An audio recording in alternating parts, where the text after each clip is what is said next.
you see people sometimes who say, I want to start a company, and then they kind of work through the process of coming up with an idea. And generally those don't work as well as the case where somebody has the idea first, and then they kind of realize that there's an opportunity to build a company, and then they just turn out to be the right kind of person to do that.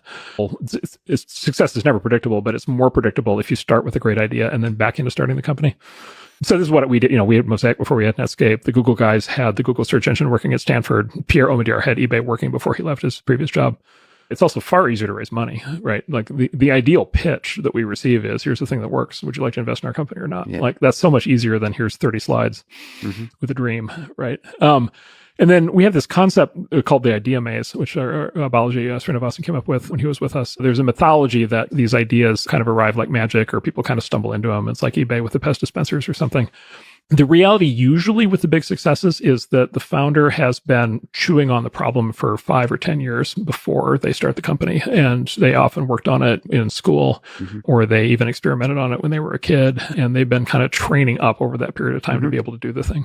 So they're like a true domain expert.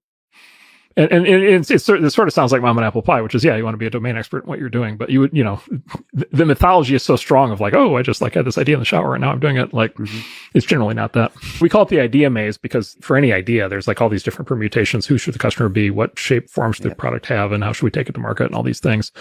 The really smart founders have thought through all these scenarios by the time they go out to raise money. And they have like detailed answers on every one of those fronts because they put so much thought into it. The sort of more haphazard founders haven't thought about any of that. And it's the detailed ones who tend to do much better.